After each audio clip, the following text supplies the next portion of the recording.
23 तारखेला होणारा कार्यक्रम याला मराठी सहकुटुंब सहभागी होणार आहेत, स्वतःचे जेवणाचे डबे घेऊन. काहीही झालं तरी बीडची सभा होणार म्हणजे होणार. हा आपलं कुटुंब उघड्यावर पडतं, आत्महत्या करतोय म्हणजे तो काय हौसानं करत नाही. 24 डिसेंबरच्या आतच होणार. ते आरक्षण करणार आहेत तर आम्ही बी घेणारच आहेत ना. आता काय आश्वासन देईल ते, मग लय जड जाईल त्यांना आश्वासन दिल्यावर. कारण हे ओबीसी आरक्षणामध्येच मराठी आहेत, त्यांच्या शासकीय नोंदी सापडल्यात. याचा अर्थ असा आहे की कुणबी आणि मराठा हा एकच आहे. हे दोन वेगळे वेगळे नाही आहेत, हे एकच आहे. फक्त काही अधिकारी जाणून बुजून हलगर्जीपणा करायला लागले. मनोज जरांगे पाटील यांचे 5वे टप्प्याचे दौऱ्याची सुरुवात आजपासून सुरू झालेली आहे. सध्या आपल्यासोबत मनोज जरांगे पाटील आहे. पाटील साहेब, मला हे सांगा, आजचा पहिला दिवस होता, कसं गेलं? दौऱ्याची सुरुवात झाली, चांगला झाला आहे. लोकांचा प्रचंड प्रतिसादपणे मराठा समाजाला स्वतःच्या मुलासाठी आरक्षणाची आवश्यकता आहे आणि ही लढाई आता अंतिम टप्प्यात आली. त्यामुळं मराठा समाज मागे सरकारला तयार नाही. आज बीड जिल्ह्यातल्या गेवराई तालुक्यात होतो, प्रचंड लोक एकजुटीने आले. मला तर अशी माहिती मिळाली की बीड जिल्ह्यातला 23 तारखेला होणारा कार्यक्रम याला मराठी सहकुटुंब सहभागी होणार आहेत, स्वतःचे जेवणाचे डबे घेऊन. प्रचंड संख्येनं मराठी त्या कार्यक्रमात येणार आहेत. कारण येणार आहे त्याचा अर्थ असा आहे की ती वेदना आहे त्यांची. त्यांनाही वाटतं आपलं लेकरू मोठं झालं पाहिजे, त्याला आरक्षण मिळालं पाहिजे. म्हणून मराठी सगळे कामधंदे सोडून सध्या एकत्र येत आहेत. सगळ्या क्षेत्रातले व्यावसायिक असोत, शिक्षक असोत, डॉक्टर वकील असोत, सगळे आपल्या त्या दिवशी रजा देऊन थांबत आहेत. आणि शेतकरी वर्गही एक दिवस कामं बाजूला ठेवून एकत्र जमायला लागला आहे, हे न्यायासाठी. बाकी काही नाही. पुढच्या दौरा कसं राहणार तुमचं? हेच आम्ही एकमेकाशी संवाद साधतोय, शांततेचं आवाहन करतोय. आमची एकजूट असणं आवश्यक आहे, कारण इथं घराघरातल्या मराठ्यांच्या पोराचं कल्याण होणार आहे.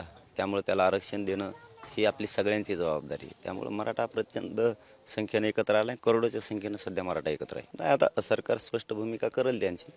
त्यानंतर आपल्याला 24 डिसेंबरच्या नंतर आंदोलनाची दिशा काय हे लक्षात 23 तारखेला येईल. पण तोपर्यंत सरकार काही मध्ये जे स्पष्ट करण्याचं राहिले ते 100% करतील.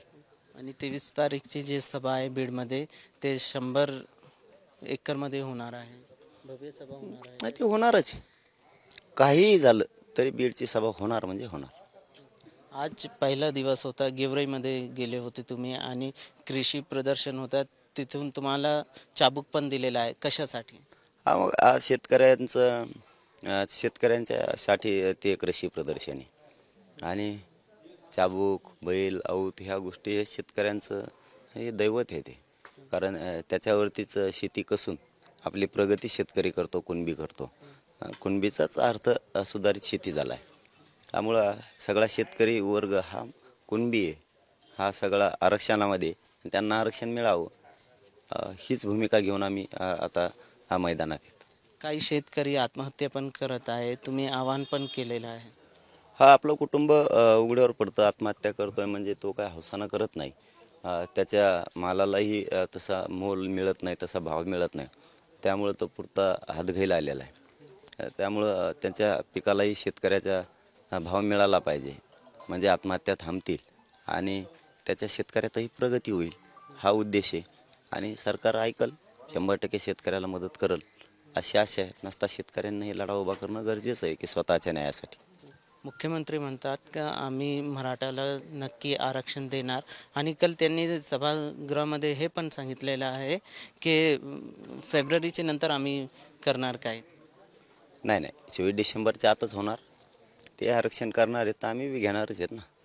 पण 24 डिसेंबरच्या आत. मग ते त्यांचं बरोबर आहे की ते मध्यस्थीला पण होते, त्यांना सगळी चर्चाही माहिती आहे, त्यांच्या समक्ष सगळी चर्चा सरकारसोबत झालेली आहे. त्यामुळं ते खंबीरपणानं उभा राहतील.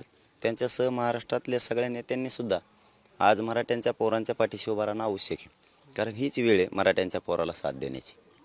तुम्हाला वाटतं की सरकार तुम्हाला फक्त आश्वासन देत आहे? आता काय आश्वासन देईल ते, मग लय जड जाईल त्यांना आश्वासन दिल्यावर. 24 डिसेंबरच्या आत त्यांना आरक्षणच द्यावं लागणार आहे, ते देतील. त्यांचं म्हणणं आहे की मागासवर्गीय आयोगचे जो अहवाल आहे त्यानंतर आम्ही विशेष सत्र पण भेटणार. नाही, ज्या शासकीय नोंदी मिळाल्या त्याला मागासवर्ग आयोगाच्या अहवालाची गरज नाही. कारण हे ओबीसी आरक्षणामध्येच मराठी आहेत, त्यांच्या शासकीय नोंदी सापडल्यात. याचा अर्थ असा आहे की कुणबी आणि मराठा हा एकच आहे. हे दोन वेगळे वेगळे नाही आहेत, हे एकच आहे. त्यामुळे एक शासन निर्णयावर सगळ्या मराठ्यांना आरक्षण मिळू शकतं. सरकार ते 24 डिसेंबरपर्यंत देईल. जे कुंभीचे प्रमाणपत्र मिळलेले आहे सध्या आजपर्यंत 54 लाख ते 56 लाख मिळलेले आहे, आणि मराठवाड्यामध्ये फक्त 28,000 म्हणलेले आहे. तर मी सांगितलं आहे त्यांना की तुम्हाला आणखीन शोधावं लागणार आहेत. लाखात नोंदी नुसत्या मराठवाड्यात मिळू शकतात. फक्त काही अधिकारी जाणून बुजून हलगर्जीपणा करायला लागलेत.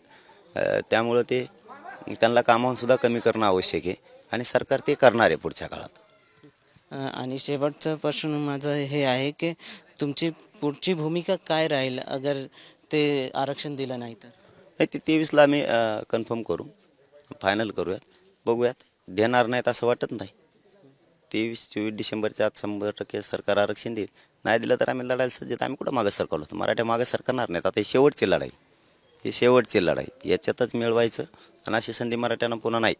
हा शेवटचाच लढाई आता, ही घ्यायचंच आता. निवडणूक पण तुम्ही पोस्टपोन ते रद्द करणार की बहिष्कार करणार? नाही. म्हणण्याचा उद्देश असा आहे की मराठ्यांना आरक्षण मिळत नाही तोपर्यंत निवडणूक कसं घेतील? ते घेणारच नाहीत, घेऊच शकत नाहीत. कारण अगोदर मराठ्यांचा प्रश्न मार्गी काढणार आहेत, नंतर काय व्हायचं ते होईल. हे होते मनोज जरांगे पाटील आणि त्यांचे स्पष्ट म्हणणं आहे की जेपर्यंत मराठाला आरक्षण मिळणार नाही तेपर्यंत ते ठाम राहणार.